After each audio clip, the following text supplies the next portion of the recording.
कांग्रेस के लोग नहीं कर सकते। जो लोग आपको गुमराह कर रहे हैं बहनों और भाइयों, ये वही कांग्रेस है जिसने राम के अस्तित्व पर प्रश्न खड़ा किया था, और यही कांग्रेस है जिसने हिंदुओं को अपमानित करने के लिए हिंदू आतंकवाद का शब्द भी दिया था। हिंदू आतंकवाद, क्या हिंदू आतंकवादी होता है क्या?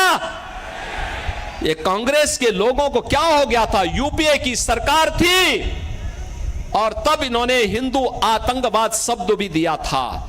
और आप याद करिए कौन व्यक्ति था देश का गृह मंत्री उस समय, याद करिए।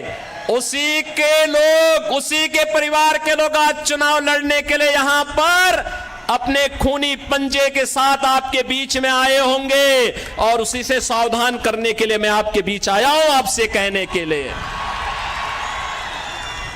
उस समय इन्होंने कहा था, जब मालेगांव के विस्फोट हो रहे थे, तब इन्होंने कहा था इसमें योगी आदित्यनाथ का भी नाम होगा, हम सीबीआई का रेड कराएंगे। हमने कहा एक बार प्रमाण के साथ भेजना मेरे पास थोड़ा। अपने कृत्यों पर इनको कभी पश्चाताप नहीं होगा। और बहनों और भाइयों, हिंदुओं को अपमानित करने के लिए, हिंदू आस्था पर कुठाराघात करने के लिए इन्होंने क्या कुछ नहीं किया है। कांग्रेस साथी तो 65 वर्षों तक शासन करने का उसे अवसर मिला था। वह भारत को दुनिया की एक बड़ी ताकत बना सकती थी, देश को नक्सलवाद, आतंकवाद से मुक्त कर सकती थी। लेकिन आतंकवाद की जड़ कांग्रेस, देश के अंदर नक्सलवाद की समस्या कांग्रेस ने दी, गरीबी कांग्रेस ने दी, भ्रष्टाचार कांग्रेस ने दिया, देश की सुरक्षा में सेंध कांग्रेस ने लगाया। और अब तो कांग्रेस अपने घोषणा पत्र के माध्यम से ओबीसी, अति पिछड़ी जाति यानी पिछड़ी जाति के आरक्षण पर और अनुसूचित जाति जनजाति के आरक्षण पर भी सेंधमारी करने का प्रयास कर रही है। कांग्रेस का घोषणा पत्र बताता है, वह कांग्रेस का घोषणा पत्र क्या कहता है? कांग्रेस का घोषणा पत्र इस बात की पुष्टि करता है कि यूपीए सरकार के समय कांग्रेस ने यही प्रयास किया था। उस समय उसने जस्टिस रंगनाथ मिश्रा के नेतृत्व में एक कमेटी बनाई थी, और कमेटी ने कहा था कि पिछड़ी जाति के लोगों को मिलने वाले 27% आरक्षण में से 6% मुसलमानों को दे देना चाहिए। क्या हम अपने पिछड़ी जाति के लोगों के हक को किसी दूसरे को बांटने देंगे क्या? हिंदुओं का आरक्षण किसी को मिलना चाहिए क्या? और सच्चर कमेटी गठित करके इन्होंने मुसलमानों की कुछ जातियों को अनुसूचित जाति में शामिल करने का प्रयास किया था।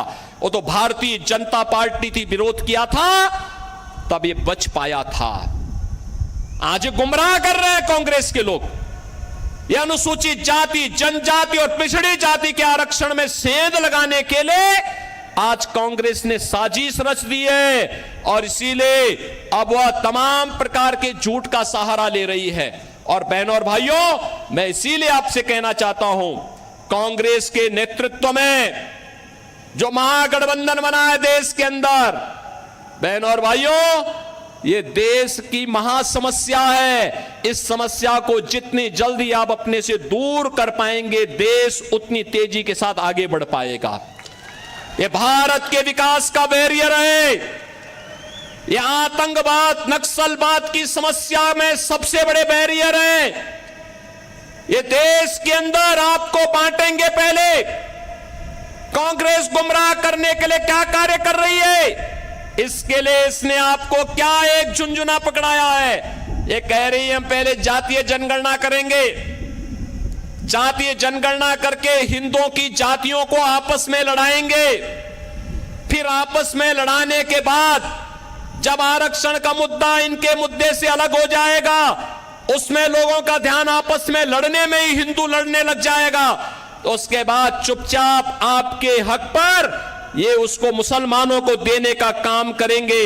और फिर भारत की इस्लामीकरण का, तालिबानीकरण की एक रूपरेखा अपने घोषणा पत्र के अनुसार कांग्रेस तैयार कर देगी। हमें कांग्रेस के इस मंसूबे को सफल नहीं होने देना है। बहनों और भाइयों, इस देश का फिर से मजहब के आधार पर बंटवारा नहीं होने देना है और इसके लिए चाहे कोई भी कुर्बानी देनी पड़े, हमें इसके लिए अपने आप को तैयार करना है और इसीलिए हम आए हैं।